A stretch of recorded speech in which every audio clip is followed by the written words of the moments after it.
लक्ष्मीवीर्जिनेश्वरः पदनता नन्तामराधीश्वरः पद्मासद्मपदाम्बुजः परमचिल्लीलात्ततत्त्वभ्रजः विद्यानद्युदयाचलो मितबलः शान्ताखिलैनो मलो दद्यान्नस्ति जगन्नतिं गुणमणिव्रातोज्ज्वलालङ्कृतिम्।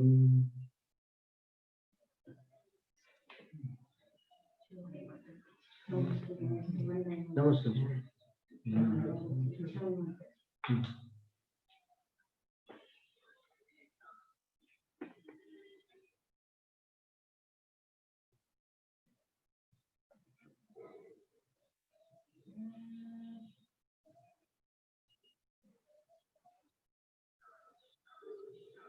सर्वमासेषु जङ्घाया छाया सप्तपदी क्रमात्। जंघायाश होना था ना, क्या पाठ दिया है बाकी प्रतियों में?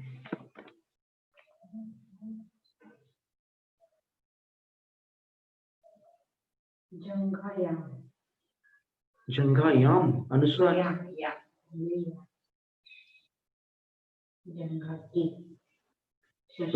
नहीं बनेगा ना, छ आएगा तो छः वाशम हो जाएगा।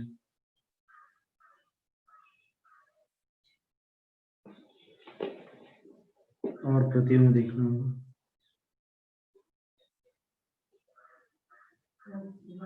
बुक नहीं है आपके पास आज?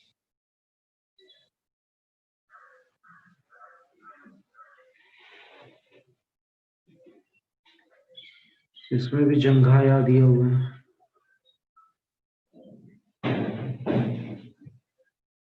और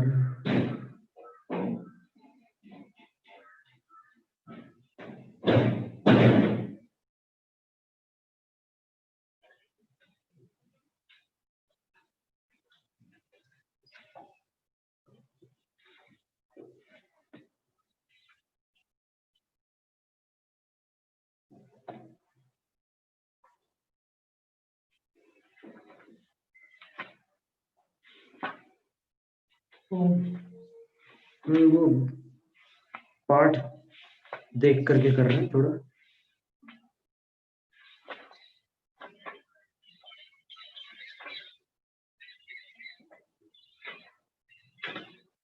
इसमें भी जंघाया दिया, मूल में देखते हैं।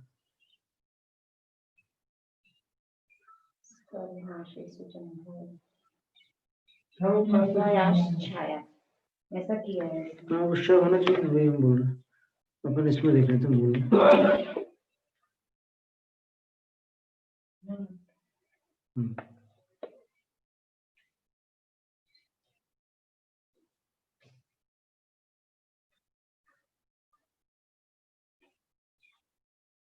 अच्छा यहाँ से ऐसा हुआ है। नाथुराम प्रेमी जी ने जो निर्णय सागर प्रेस से प्रति छपाई ना आचार्य साहब की, उसमें विसर्ग की संधि छूट गई थी, जंगाया छाया ऐसा हो गया, तो उसी का सबने अनुकरण किया। लेकिन यहाँ पर भांडारकर इंस्टीट्यूट वाली जो प्रति थी उसमें वो पाठ मिल गया। सर्वमासेषु जंघाया छाया सप्तपदी क्रमात् वाचनाग्रह मोक्षेषु स्यात् पूर्वाण्णापराण्ययोः। सभी महीनों में जंगा की छाया 7 पद होती है।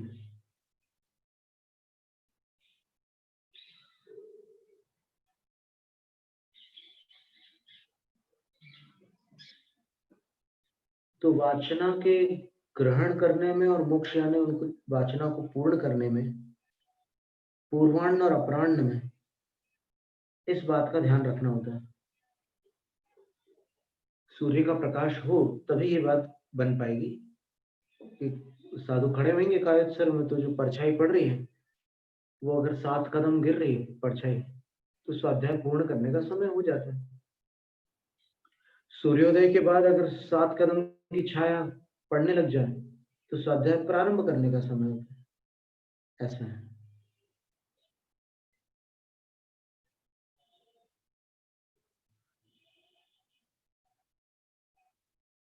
आषाढ़ कृष्ण पक्ष प्रतिपद्येक पदी तु सा स्वाध्याय मोक्षादानेषु स्यात् पूर्वाण्णापराण्ययोः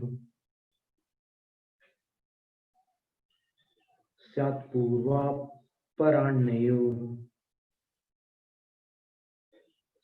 पूर्वापराण्ययोः ऊपर पूर्वाण्णापराण्ययोः पाठ 81 क्रमांक श्लोक था। तो आषाढ़ कृष्ण पक्ष की प्रतिपदा पर सातु एक पदी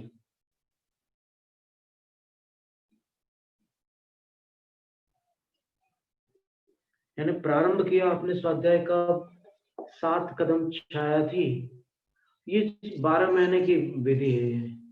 7 कदम शाम की छाया पड़ने लग जाए जंगा की, तब छोड़ना है स्वाध्याय, और सवेरे 7 कदम जंगा की छाया पड़े तो प्रारंभ करना है।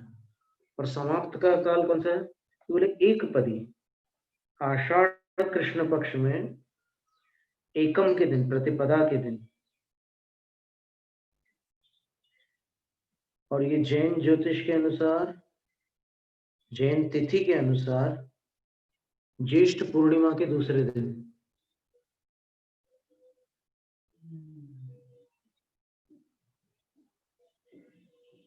एक पदी, जब धूप इतनी चढ़ जाए ऊपर कि सिर्फ एक कदम अपनी छाया पड़ने लग जाए, तब तक स्वाध्याय किया जा सकता है। सिद्धांत की वाचना तब तक हो सकती है।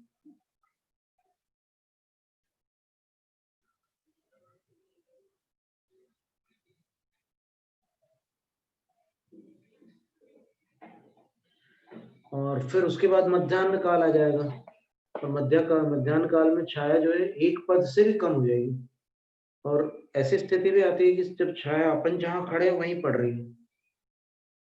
फिर जब सूर्य अपराह्न काल में आएगा, मतलब ढलान की ओर, पूर्वाह्न काल में चढ़ता है सूरज और बाद में ढलता है, तो जब ढलान की ओर आएगा और जैसे एक कदम छांव पड़ने लग जाए, आप वापस स्वाध्याय शुरू कर सकते हैं। एकदम सीधा साधा हिसाब है। कहीं भी आप कहीं भी रहो, कोई उसमें बात ही नहीं है, बिल्कुल सीधा सीधा हो जाता है।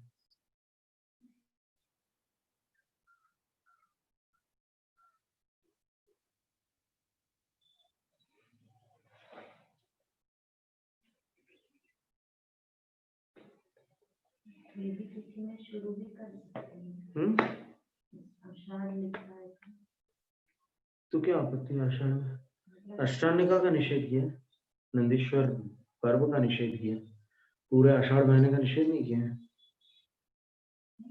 अगर ये तिथि निकल जाए, दूसरा नया शुरू करना, वो अभी आगे बता रहे हैं। दिनम प्रत्यंगुलस्यैति यत् पंचदशमांशकः वृद्धिं ताव तच्छ्रावणस्यादौ सा छायाद्यंगुलाधिका। फिर इसके बाद क्या होगा कि प्रतिदिन 1 अंगुल का 15वां भाग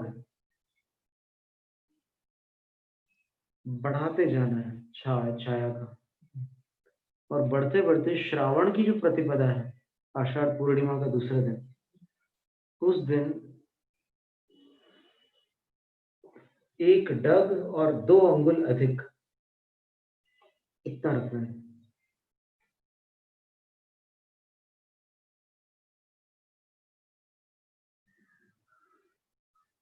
तब आप स्वाध्याय शुरू कर सकते हैं और फिर इधर पूर्वाह्न में समाप्त कर सकते हैं।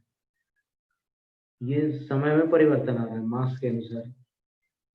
ये आषाढ़ की बात थी, अब श्रावण की बात आ गई। श्रावण माह में प्रातः काल के समय 2 अंगुल अधिक एक पाद छाया होने पर वाचना का त्याग किया जाता है।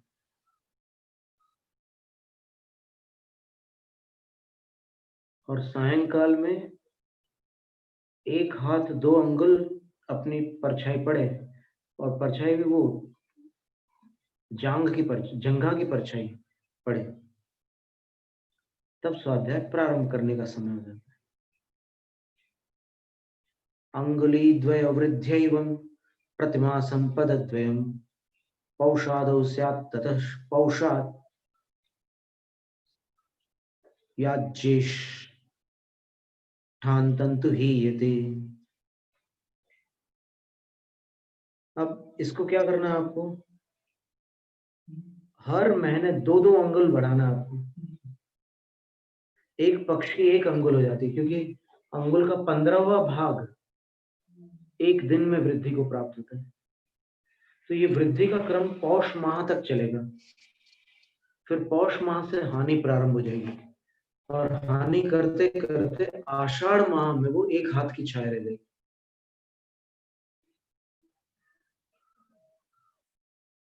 तो ज्येष्ठ माह में जो प्रतिपदा थी उस समय 1 हाथ 2 अंगुल की वो रहेगी, ऐसा क्रम चलेगा।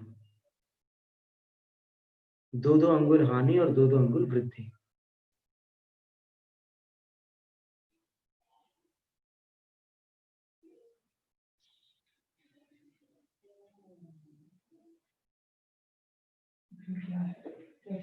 दिन घटता जाता है वैसी वैसी छाया बढ़ती जाती है, जैसे जैसे दिन बढ़ता जाता है वैसा वैसी छाया घटती जाती है। इसका मतलब ये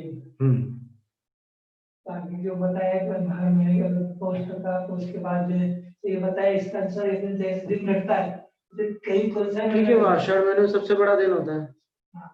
आषाढ़ की प्रतिपदा माने जेठ महीने की पूर्णिमा गई और उसके बाद दिन सबसे बड़ा हो गया और छांव सबसे छोटी हो गई, 1 हाथ की छांव रहेगी। ऐसा हिसाब है। जैसे दिन घटेगा वैसे छाया घटेगी, बढ़ती बढ़ेगी, जैसे दिन बढ़ेगा वैसे छाया घटती जाएगी। ये काल शुद्धि का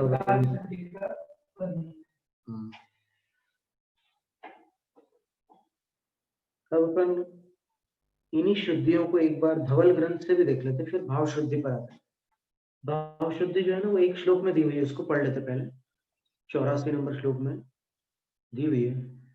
यश पूजा पुरस्कार निकांक्षा निर्मदा मति श्रुतामृत कृतानंदा भाव शुद्धे शुद्धिर्मुनेर्मता। मुनि की भाव शुद्धि यश पूजा पुरस्कार की कांक्षा से रहित होती है भाव शुद्धि। और कैसी होती है भाव शुद्धि?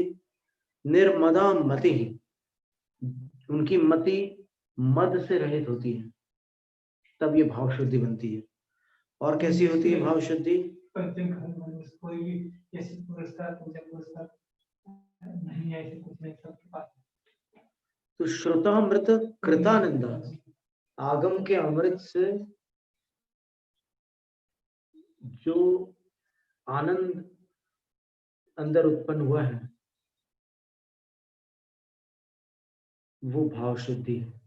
आगम के अमृत से जो अंदर आनंद उत्पन्न होता है वो भाव शुद्धि है। और उस भाव शुद्धि में यश की कांक्षा, पूजा की कांक्षा, पुरस्करण की कांक्षा नहीं होती और निर्मद होती है वो मति।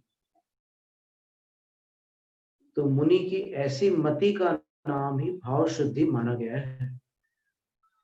इस तरह 4 शुद्धियों का वर्णन पूर्ण हुआ। अब अपन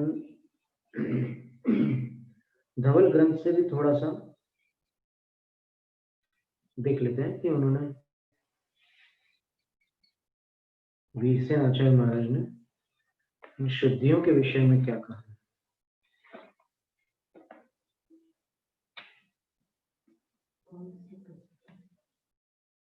पुस्तक क्रमांक 9 है और नए संस्करण में पृष्ठ 255 है।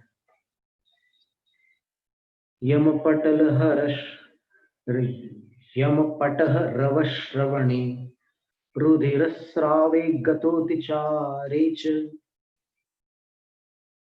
अब कैसे पढ़े इसको? ऊपर से लगे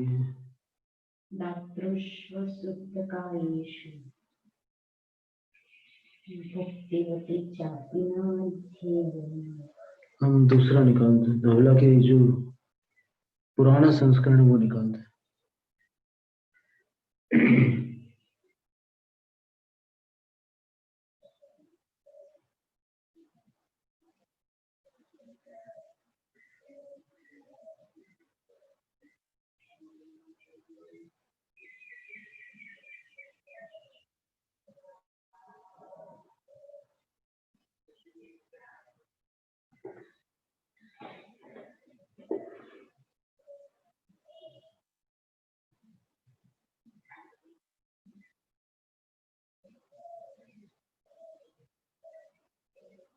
इसमें लिखा है कि सम्मा इट्ठीणम चेव वखाणे यव्वम।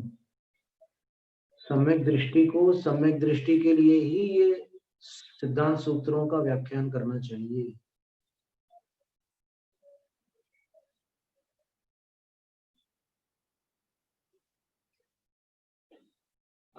यमपटः रवश्रवणे रुधिरस्रावेऽङ्गतोऽतिचारे च दातृष्वशुद्धकायेषु भुक्तवति चापि नाध्येयम्। अर्थ कर रहे हैं, सावधानी से सुनना, थोड़ा कान खड़े करने वाला अर्थ है इसका। धवला की 9वीं पुस्तक है, इसमें 92 नंबर कारिका में आचार्य कह रहे हैं यमपट रवश्रवणे, मतलब जो किसी का मरण होता है और वो शव यात्रा निकलती है ना, उसके बाजों की आवाज अगर सुनाई दे तो फिर वाचना नहीं कर सकते। और अंगतः रुधिरस्रावे, शरीर से रक्त का स्राव हो रहा हो तो रक्तस्राव होने पर भी वाचना में सम्मिलित नहीं हो सकते। और अतिचारेच, महाव्रतों में अतिचार लगने पर भी वाचना में सम्मिलित नहीं हो सकते। और अब ये बड़ी विशेष बात है कि अगर किसी दातार ने आपको अशुद्ध शरीर होते हुए भी आहार दे दिया है तो आप वाचना में सम्मिलित नहीं हो सकते। मुनिराज के लिए कह रहे हैं वीरसेन आचार्य में, और वो भी उद्धृत कारिकाएं हैं। तो अशुद्ध शरीर वाले दाताओं के यहाँ भोजन करने पर भी वाचना नहीं कर सकते आप। सिद्धांत सूत्रों की वाचना वर्जित हो जाती है। उनको ऐसी जानकारी हो जाए कि आज ऐसा हो जाए। और अशुद्ध काय का मतलब क्या लेना आपको? अशुद्ध काय का अर्थ क्या लेंगे आप?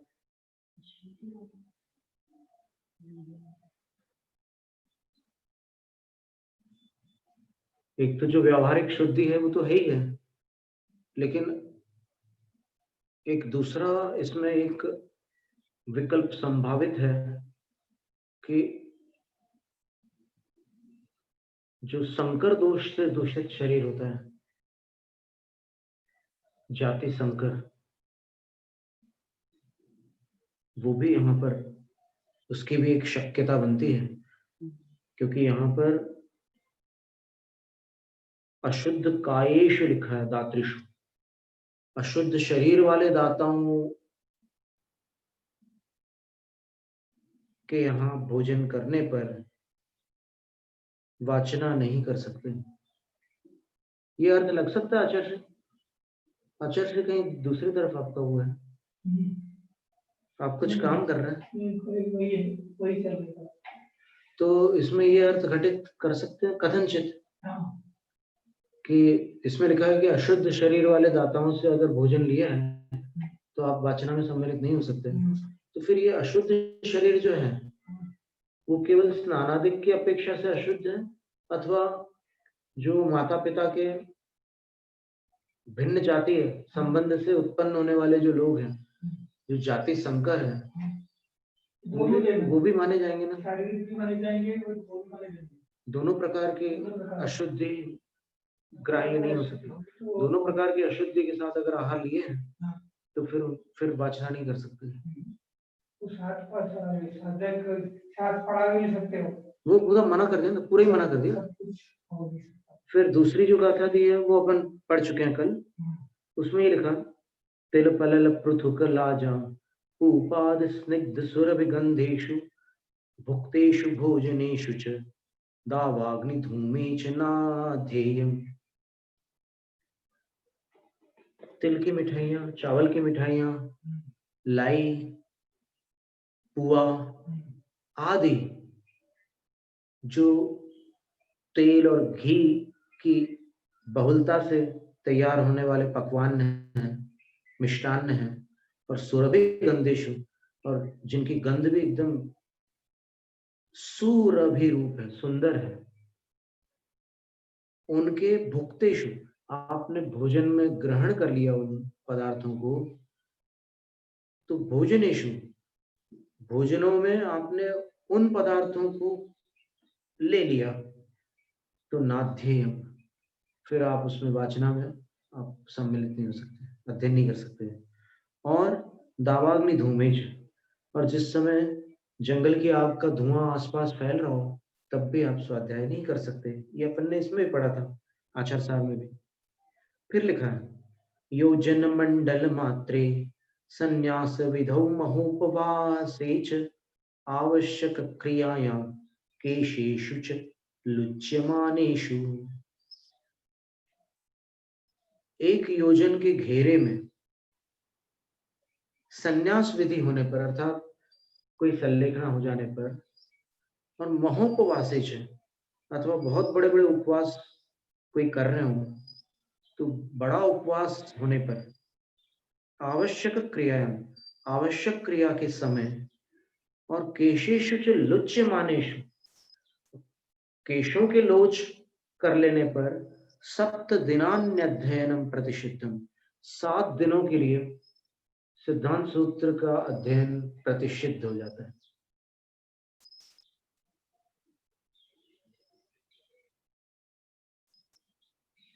और स्वर्ग गते श्रमण सूरो, और श्रमणों के जो सूर्य अर्थात आचार्य हैं, वो जब स्वर्ग को प्राप्त होते हैं तब भी यही विधि होती है।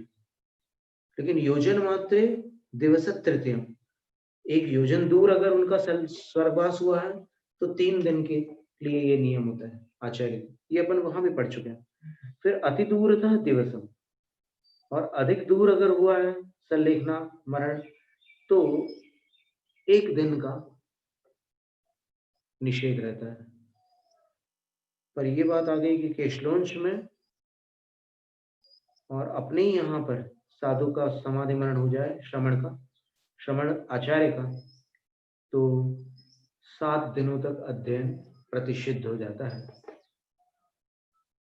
प्राणिनिच तीव्र दुखान म्रियमाणे स्फुरति चाति वेदनया, एक निवर्तन मात्रे तिर्यक्षु चरत्सु न च पाठ्यम।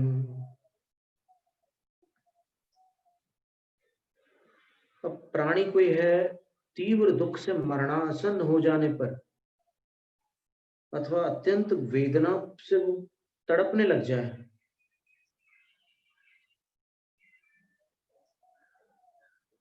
अथवा एक निवर्तन, निवर्तन का अर्थ गुंठा होता है, 1 बीघा जमीन, तो 1 बीघा क्षेत्र, 32 दंड कहा था ना पहले, 32 धनुष, उतने क्षेत्र में तिर्यंचों का संचार होने पर भी नाध्येयम न पाठ्यम, वाचना सिद्धांत सूत्र का पठन नहीं कर सकते। तावन मात्रे सावर काय क्षय कर्मण प्रवृत्ते च क्षेत्र शुद्धौ च दूरात दुर्गंधे वा तिकोणपे वा, और उतने ही क्षेत्र में 1 बीघा जमीन में यदि स्थावर का जीवों का घात हो रहा हो, क्षेत्र की अशुद्धि हो रही हो, क्षेत्राशुद्ध हो, दूर से दुर्गंध आ रही हो, अथवा कुणप यानी सड़ी हुई गंध आ रही हो,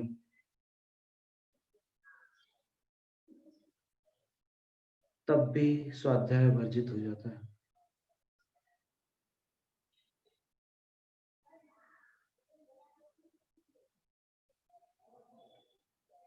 विगतार्थागमने वा स्वशरीरे शुद्धि वृत्ति विरहे वा नाध्येय सिद्धांत शुभ सुख फलमिच्छता व्रतिना।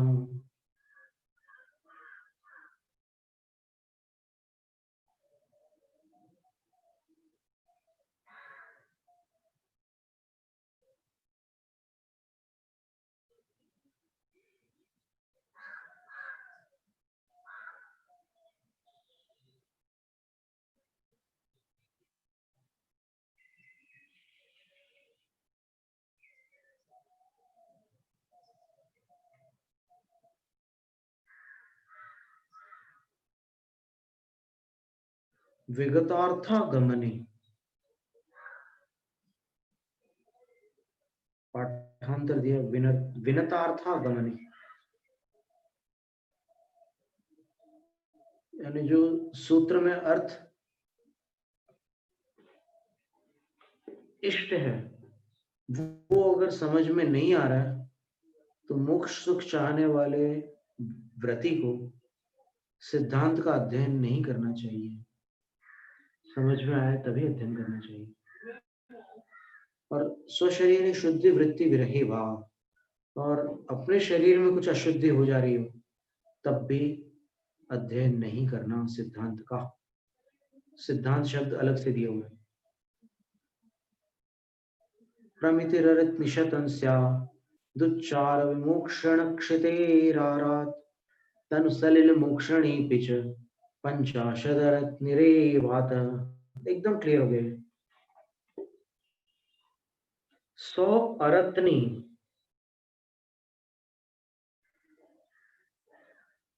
अरत्नी है छोटी उंगली से लेकर यहाँ कोहनी तक की दूरी।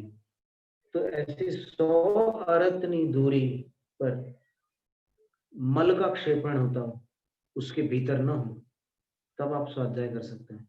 अगर उसके भीतर मल का क्षेपण हुआ हो तो आप वहां वाचना नहीं कर सकते। और फिर क्या लिखा है,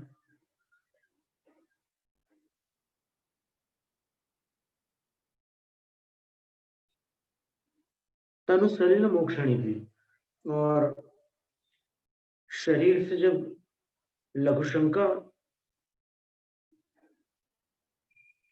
का विसर्जन होता है तो उसके लिए भी बता रहे हैं कि अतः यहाँ ये जो वाचना का स्थान है यहाँ से 50 अरत्नी रेव, 50 अरत्नी की दूरी तो होना ही चाहिए।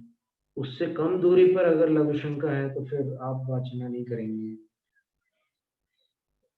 मानुष शरीर लेशा वयवस्य वयवस्याप्यत्र दंड 50 संशोध्या तिरश्चाम तदद मात्रैव भूमि स्यात्।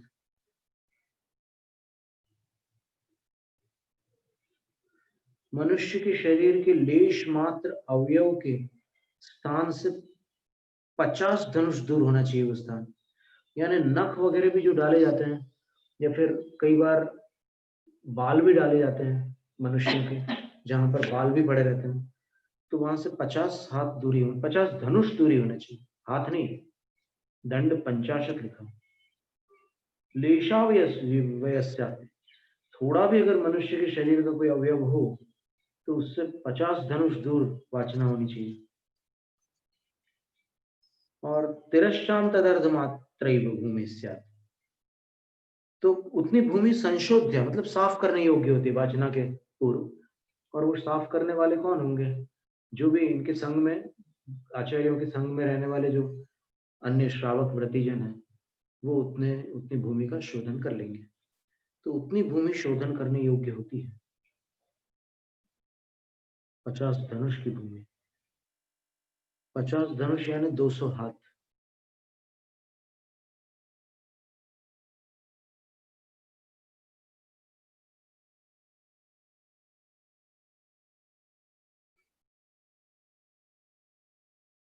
और तिरश्चाम, तिरंचों के शरीर के अवयव वगैरह हो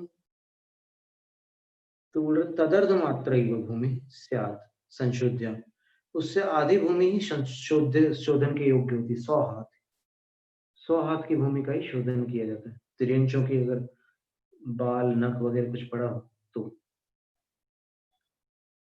इसका अर्थ ये हुआ कि मनुष्य शरीर तिर्यंचों के शरीर से दुगुना अपवित्र है। हुआ कि नहीं यार? ये क्षेत्र डबल बताया मनुष्य के शरीर का, तो दुगना ही हो गया। व्यंतर भेड़ी ताड़न तत्पूजा संकटे कर्षणे वा संरक्षण सम्मार्जन समीप चांडाल बालेषु। व्यंतर लोग कुछ नगाड़े वगैरह बजा रहे हो, तत्पूजा संकटे, या फिर व्यंतर लोग पूजा कर रहे हो, तो ऐसी स्थिति में और संकट की स्थिति में, तो पूजा संकटे का अर्थ हो जाएगा कि आपने कोई ऐसी गलती कर दी कि आपको व्यंतरों की पूजा करनी पड़ेगी, नहीं तो बड़ा भारी उपद्रव आ जाएगा। तो ऐसी स्थिति में भी आप याचना नहीं कर सकते। कर्षण एवं, या फिर वहां पर कर्षण का अर्थ कृषि, खेती किसानी अगर आसपास होने लग जाए, ट्रैक्टर चलने लग जाए, या थ्रेशर मशीन चालू हो जाए, या और भी जो भी प्रक्रिया होती हो, तो उसके पास भी आपको वाचना नहीं करना। फिर संरक्षण सम्मार्जन समीप चांडाल बालिश, और चांडालों के बच्चे वहां के आसपास की धरती को पोता मार रहे हो या फिर झाड़ू लगा रहे हो, तो तब भी स्वाध्याय स्थगित हो जाता है। क्षेत्रम संशोध्य पुनः स्वहस्तपादो विशोध्य शुद्धमनः प्रासुक देशावस्तु गृह्णीयाद वाचनाम पश्चात। क्षेत्र का संशोधन करने के उपरांत अपने हाथ पैरों को शुद्ध मन वाले साधु धो ले दे और प्रासुक स्थान पर अवस्थित होकर वाचना को उसके पश्चात ग्रहण करे।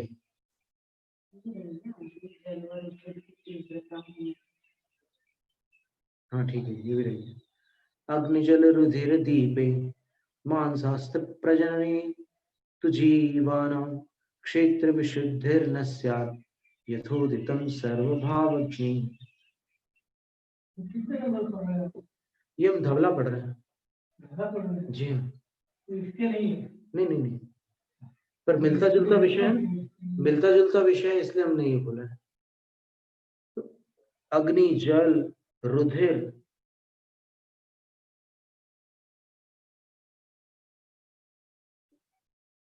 इनके दीपन होने पर, अर्थात इनकी तीव्रता होने पर, इनका वेग होने पर, फिर मांसास्त्र, मांस अस्थि, जीवों की मांस हड्डियां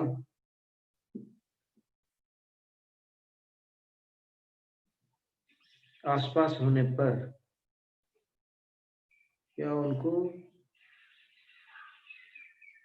चर्मकार लोग चर्म को निकालते हैं, फिर अस्थि निकालने वाले अस्थियों को निकालते हैं। जानवरों की सब शरीर की वस्तुएं मनुष्यों के काम आ जाती हैं, तो वो लोग इन सब चीजों को निकाल लेते हैं और प्रजनने तु, अथवा वहां कहीं आसपास गाय ने बछड़ा दिया हो, वहां और किसी प्राणी ने जन्म लिया हो, तो ऐसी स्थिति में भी क्षेत्र विशुद्ध न, क्षेत्र की पवित्रता नहीं बन सकती। यथोदितम, जैसा सर्वभावज्ञ यथोदितम उदितम, ये बात सर्वज्ञ भगवंतों ने कही है कि ऐसी स्थिति होगी तो क्षेत्र शुद्धि नहीं मानी जाएगी। अगर गाय को बछड़ा हुआ है तो फिर उस स्थान पर आप वाचना नहीं कर सकते। एक दिन का होता है। एक दिन नहीं। हाँ, वो जैसा भी यहाँ का एक दिन। यहाँ असली सूतक की चर्चा नहीं है। जिस स्थान पर ऐसा कुछ कार्य, ऐसा कुछ हुआ उसके आसपास आप वाचना नहीं करेंगे। 32 धनुष या 200 हाथ।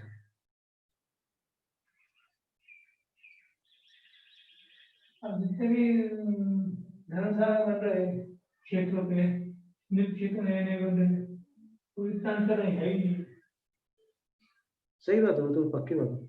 युक्त्या समधियानु वक्ष वक्षण कक्षाद्यम स्पृशन स्वांगम यत्नेनाधीत्य पुनर् यथा श्रुतम वाचना मुंचेत। अब ये सारी स्थितियां आपको मिल गई तो युक्त्या समधियानु, आप युक्ति के साथ नए और प्रमाणों को लगा करके फिर अध्ययन करें।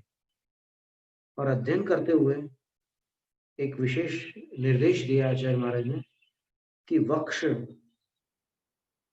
कक्षाद्यम अस्पृशन स्वांगम, अपने शरीर में यहां वहां हाथ न लगाए, न कानों को छुए, न आंख, नाक, मुंह और छाती, और कक्षा का अर्थ होता है कांख, इन सब स्थानों में हाथ न लगाते हुए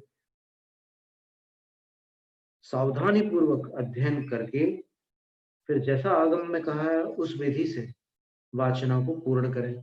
क्या कहा है आगम में? वाचना को पूर्ण करते समय श्रुत भक्ति करके पूर्ण करना, तो वो आपको विधि करनी होगी। तपस्य द्वादश संख्ये स्वाध्याय श्रेष्ठ उच्यते सद्भिः अस्वाध्याय दिनानि ज्ञेयानि ततोऽत्र विद्वद्भिः। सत्पुरुषों के द्वारा तप की जो 12 संख्या है उसमें स्वाध्याय को श्रेष्ठ कहा गया है। इसलिए इस प्रसंग में ज्ञानी जनों को अस्वाध्याय के दिनों का भी परिचय होना आवश्यक है। किन दिनों स्वाध्याय वर्जित होता है ये भी जानना आवश्यक है। पर्वस नंदीश्वर मही माँ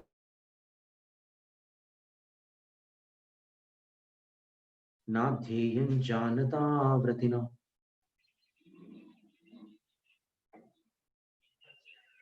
नंदीश्वर महिमा के दिनों में और पर्व के दिनों में उपरागेशु सूर्य चंद्रमसोरपि, सूर्य और चंद्रमा पर उपराग होने पर, अर्थात सूर्य और चंद्रमा सहज न हो उस समय, ग्रहण हो या उपराग कर, तो उसमें ऐसे मंडल भी बन जाते। कई बार रात को चंद्रमा को घेर करके ऐसा एक मंडलाकार भी बन जाता है, गोल आकृति बन जाती है। तो उन दिनों आपको स्वाध्याय नहीं करना, वाचना सिद्धांत सूत्रों की। तो जानता व्रतना, जानने वाले व्रति को उन दिनों अध्ययन नहीं करना चाहिए। और अगर इन नियमों का पालन नहीं करते तो क्या परिणाम होता है वो बता रहे हैं। अष्टम्याध्ययन गुरु शिष्य द्वय वियोगमावहति कलहंतु पौर्णमास्याम करोति विघ्नं चतुर्दश्याम। अष्टमी के दिन किया हुआ सिद्धांत सूत्रों का अध्ययन गुरु और शिष्य इन दोनों के बीच वियोग को उपस्थित करता है, वियोग का आह्वान करता है। आवहति, गुरु और शिष्य साथ में नहीं रह पाएंगे। अगर अष्टमी को वाचना कर ली तो गुरु और शिष्य को अलग होना पड़ेगा। और कलहंतु पौर्णमास्याम, पौर्णमासी को अगर आपने सिद्धांत सूत्र की वाचना की, अध्ययन किया, तो लड़ाई झगड़े हो जाएंगे, साधु साधु में लड़ाई हो जाएगी। और चतुर्दश्याम विघ्नं करोति, शुक्ल पक्ष की चतुर्दशी को अगर आपने सिद्धांत की वाचना की तो विघ्न उत्पन्न हो जाएगा, वो वाचना कभी पूरी नहीं हो सकती। अब कृष्ण चतुर्दश्याम यधीयते साधवो ह्यमावस्याम विद्योपवास विधयो विनाश वृत्तिं प्रयान्त शेषं सर्वे। कृष्ण चतुर्दशी और अमावस्या को अगर साधु सिद्धांत सूत्र की वाचना करते हैं या स्वाध्याय अध्ययन करते हैं, इसकी एक लिस्ट बना दीजिए क्या क्या नियम होता है। साधारण और अभी जो लोग श्रवण कर रहे हैं ना, उनमें कोई भी दीदी अच्छे से बना देंगी इसका चार्ट बना देंगी। अपन आप संदेश कर संकेत करेंगे तो बना देंगे। कोई भाई भी बना सकते हैं। तो कृष्ण चतुर्दशी और अमावस में अगर सिद्धांत वाचना करते हैं तो क्या परिणाम निकलता है? तो आचार्य कह रहे हैं कि अभी तक जितना भी आपने गुरु से स्वाध्याय किया है और जितने भी उपवास किए हैं आपने, उपवास की जो भी विधियां की है बड़ी बड़ी, वे सब अशेषम विनाश वृत्तिम प्राप्नोति, पूर्णतः नष्ट हो जाती है वो विधि। नहीं, अगर कृष्ण चतुर्दशी अमावस्या के दिन आपने सिद्धांत सूत्र की वाचना की तो आपने जितने उपवास किए हैं और जितना भी अध्ययन किया है वो सब नष्ट हो जाता है। और बताते हैं, मध्याह्नि जिन रूपम नाशयति करोति संदेयो व्याधिम तुष्यन्त्योप्यप्रियताम मध्यम रात्रौ समुपयान्ति।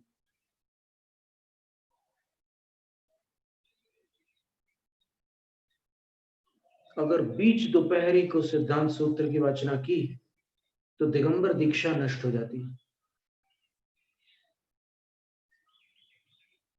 यदि सूर्योदय और सूर्यास्त की संधि में आपने सिद्धांत वाचना की तो व्याधि उत्पन्न हो जाती है साधुओं को। और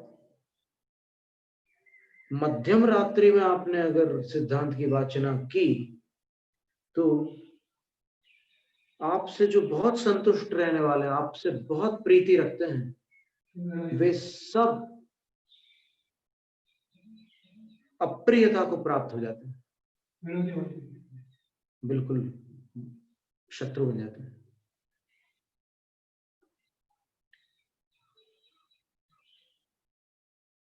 अभी और भी बहुत सारे श्लोक है, तो अभी आज अपन इतना ही रखते हैं। 109 श्लोक हुए ना, अभी 109 श्लोक काव्य हुए। जैनम जयत शासन।